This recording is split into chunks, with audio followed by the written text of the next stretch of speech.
अस्सलामुअलैकुम। आज की इस वीडियो में हम बाउंड्री वैल्यू प्रॉब्लम के क्वेश्चन नंबर 4 को सॉल्व करने जा रहे हैं। क्वेश्चन है हमारे पास 4y double prime plus y is equal to 0 if y of 0 is equal to 3 and y of pi is equal to -4। तो सबसे पहला स्टेप हमारा क्या होता है, हम इसकी लिखते हैं ऑक्सिलरी इक्वेशन। मैंने प्रीवियस वीडियो में भी आप लोगों को बताया था कि हम ऑक्सिलरी इक्वेशन कैसे लिखते हैं।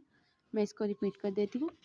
हमारे पास y डबल प्राइम की जगह हम लिखते हैं एम स्क्वायर, y प्राइम की जगह हम लिखते हैं m और y की जगह हम लिखते हैं 1। तो हमने इसी तरह इसमें लिखा है 4m square plus 1 is equal to 0। अब हम इसको सॉल्व करते हैं और m की वैल्यू को हम फाइंड करते हैं। तो 4m स्क्वायर हमारे पास किसके इक्वल आ जाएगा, is equal to -1 and m square is equal to -1/4। और जब हम m की वैल्यू पुट करेंगे तो वो हमारे पास क्या आ जाएगी, प्लस माइनस -2। अब हमारे पास जो रूट्स हैं वो हमारे पास क्या है, इमेजिनरी, यहाँ पे कॉम्प्लेक्स रूट्स जिन्हें हम कहते हैं।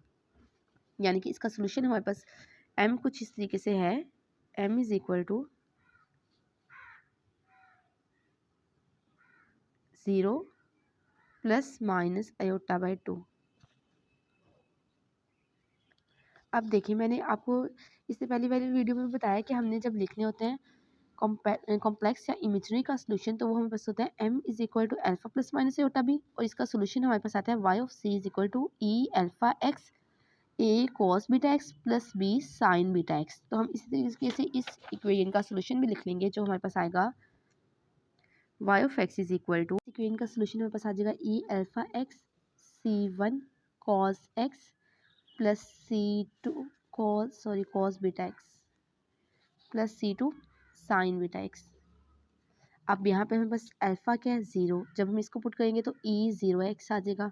c1 और बीटा हमारे पास क्या है, अयोटा से सेपरेट हमने लिखना है, अयोटा इंटू 1/2। तो ये हमें बस है बीटा और ये हमें बस अयोटा बीटा। तो बीटा हमारे पास क्या है, 1/2 कोस 1/2x plus c2 sign 1/2x। तो हमारे पास y ऑफ x फाइनली क्या आ गया, c1 कोस 1/2x plus c2 sign 1/2x।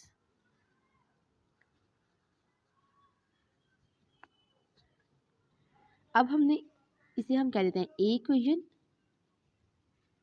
अब हमने c1 और c2 की वैल्यू फाइंड करनी है बाउंड्री कंडीशन पुट करके, y of 0 is equal to 3 and y of pi is equal to -4। तो हम इस इक्वेशन के अंदर सबसे पहले बाउंड्री कंडीशन नंबर 1 पुट करेंगे और फिर कंडीशन 2।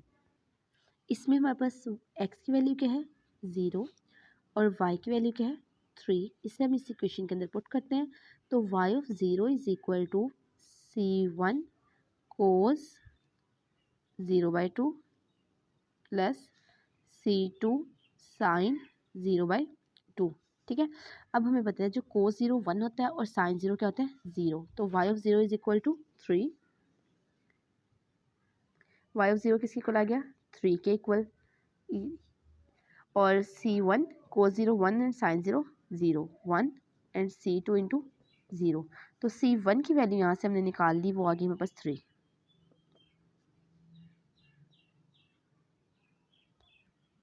अब हम इसके अंदर सेकेंड बाउंड्री कंडीशन पुट करते हैं। तो हमारे पास क्या आ जाएगा, y of pi is equal to c1 cos x क्या है हमारे पास, π/2 प्लस c2 साइन x क्या है हमारे पास, π/2। तो y ऑफ पाई हमारे पास किसके इक्वल है, -4 के। c1 कोस π/2 मीन्स कोस 90, हमारे पास क्या होता है 0 प्लस c2 साइन π/2 क्या आता है 1। तो c2 की वैल्यू यहाँ से हमने निकाल ली, हमारे पास आ गई -4। c1 और c2 की वैल्यू हम पुट कर देंगे अपनी इस इक्वेशन के अंदर। तो हमारे पास कंप्लीट सोल्यूशन क्या आएगा, hence complete solution is y of x is equal to c1 is equal to 3 cos x/2 -4 sine x/2। तो ये था हमारे पास इस इक्वेशन का solution. 4y double prime plus y is equal to 0 if y of 0 is equal to 3 and y of pi is equal to -4।